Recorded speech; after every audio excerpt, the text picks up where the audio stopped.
C'est du chapitre 1 jusqu'au chapitre 17. Et nous allons lire du chapitre 13 au verset 17. Isaïe 54. Au commencement du verset 1 jusqu'au verset 13. Tous les fils seront disciples de l'Éternel. Tous tes fils seront disciples de l'Éternel. Et grande sera la prospérité de tes fils. Bannis l'inquiétude, car tu n'as rien à craindre. Et la frayeur, car elle n'approchera pas de toi. 15. Si l'on forme des complots, cela ne viendra pas de moi. Et quiconque se liguera contre toi tombera sous ton pouvoir. 16.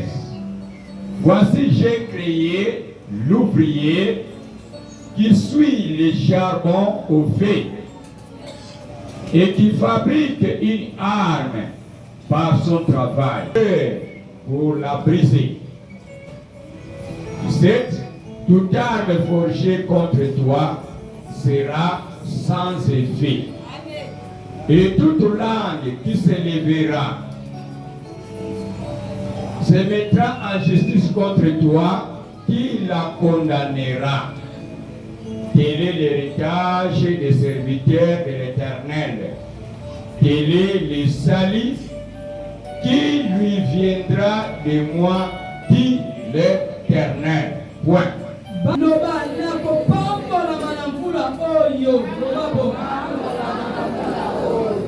Je serai prospère cette année. Parce que je suis le fils de l'Éternel. Je suis son disciple.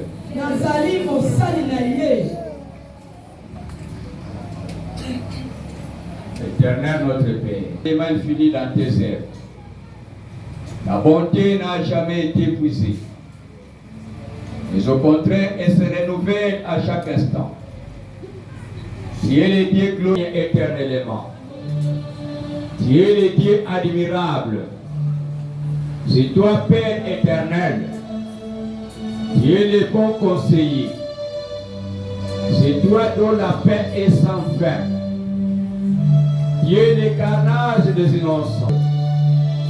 C'est toi qui es le pain des vie. Tu es la pierre angulaire, rejetée par les bâtisseurs, choisie précieuse pour commencer l'œuvre. C'est toi qui es notre époux. C'est toi qui es notre mari. Nous sommes ton église. Mais que nous soyons prospères à tous égards. Comme nous prospérons dans notre état de santé. Père, bénis ta parole. Que cette parole soit une lampe allumée sous nos pieds, dans une lumière dans nos sentiers. Que cette parole soit réellement un pain de vie. Que cette parole soit réellement une épée à double tranchant, un coup à double tranchant, capable de séparer. Que la parole soit un marteau qui va casser les cœurs des pierres. Que cette parole, c'est notre Père, soit une lampe allumée qui est mise au-dessus des chandeliers pour éclairer tout le monde ce matin dans ces lieux. Bénis ta parole, bénis l'auditoire et bénis le tout-puissant l'instrument par lequel il va te manifester en pouvoir ramenant ce peuple des ténèbres à la lumière du royaume de Satan au royaume de Dieu.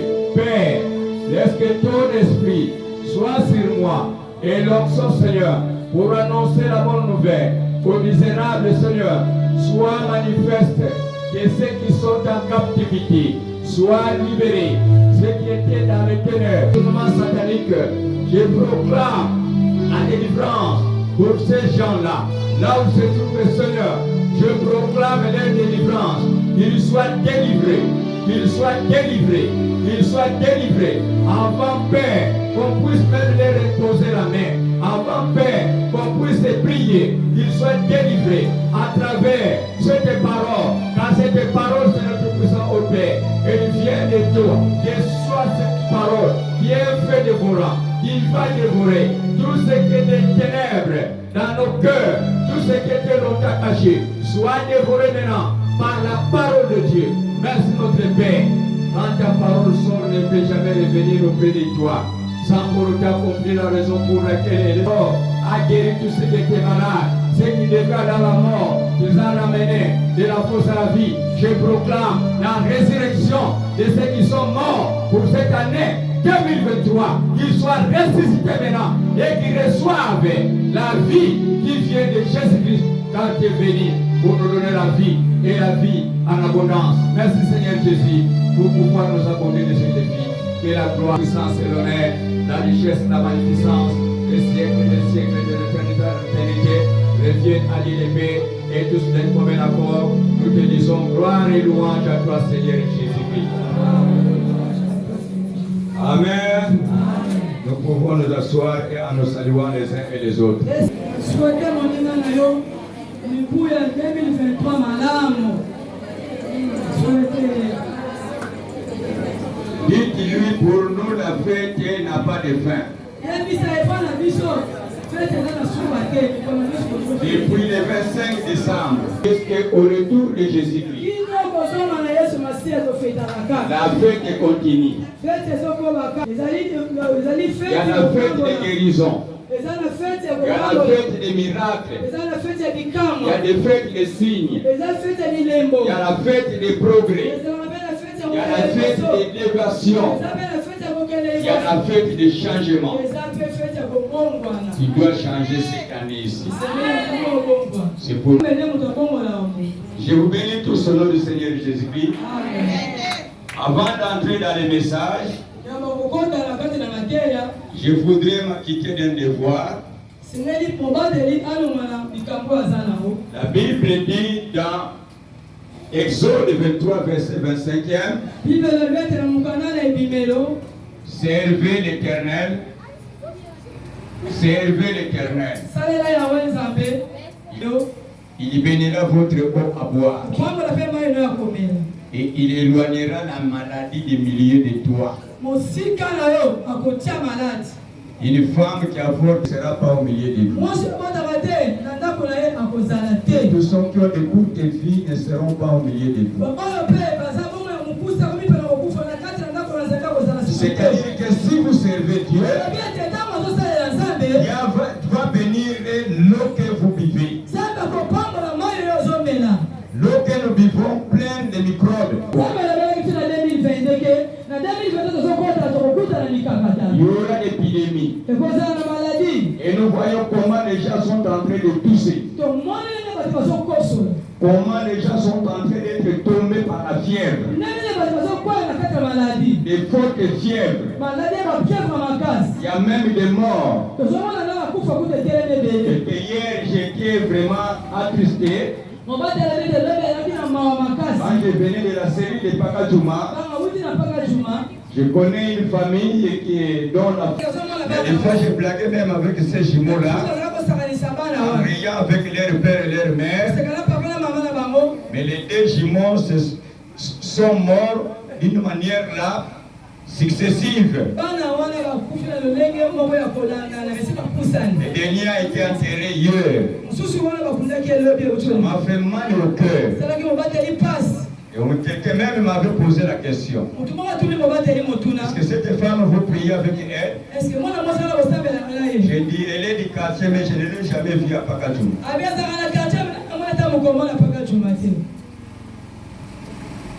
Quand vous êtes en train de semer, il y a aussi l'autre qui est en train de semer de mauvaises herbes. Nous devons ouvrir les yeux. Nos yeux spirituels doivent voir plus loin.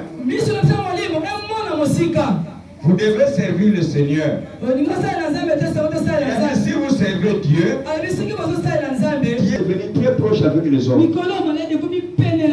Nous sommes devenus comme leurs amis, comme leurs frères. Nous dormons avec eux. maladie. Il ne faut pas accepter cet état-là. Il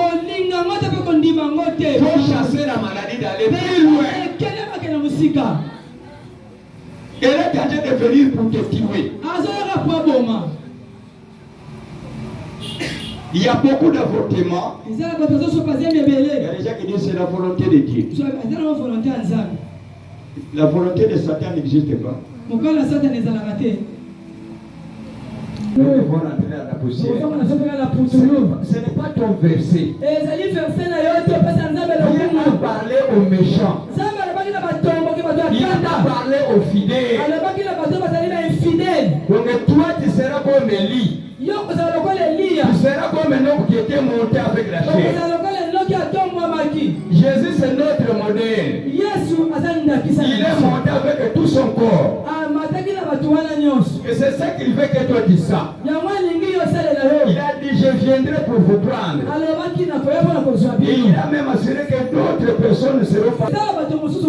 Quand je viendrai. Donc Jésus viendra rencontrer certains gens qui sont vivants sur la terre. Et ceux qui auront la chance dans ce cas-là, ils seront entiers. Alléluia. Il y a une sœur qui veut servir Dieu cette année. C'est la sœur Isabelle. Elle veut s'adhérer dans l'équipe de protocole. Si elle est là, elle peut se tenir debout. Ok?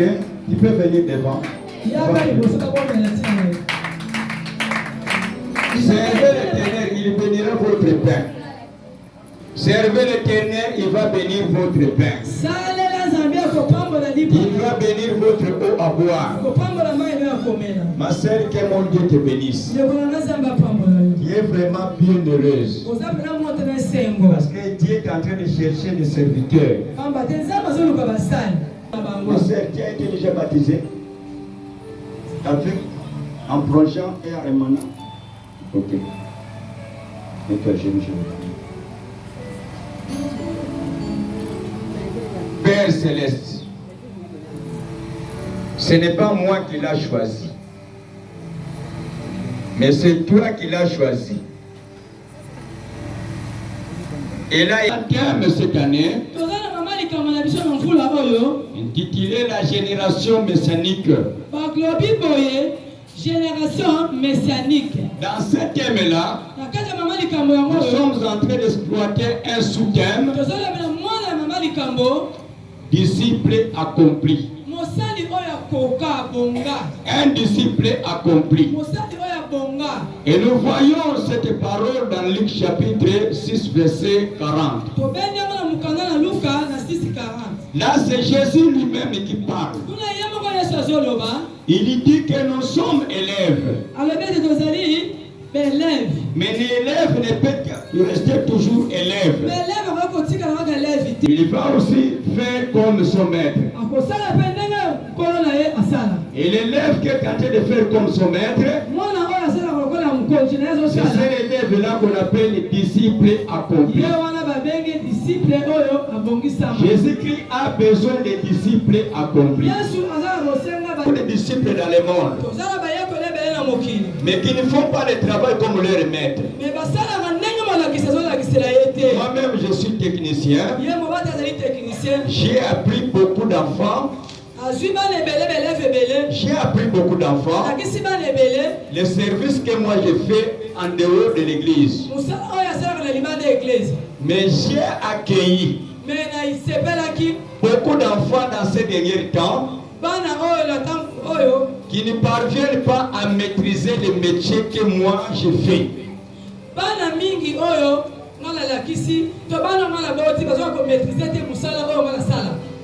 Quelques enfants que je reçois dans ces temps-là n'arrivent pas à maîtriser ce que moi j'ai fait. Et s'il peut maîtriser quelque chose que je n'avais pas vécu du temps de Mobutu, tous ceux qui avaient appris le métier auprès de moi du temps de Mobutu, jusqu'aujourd'hui ils sont en train de le faire.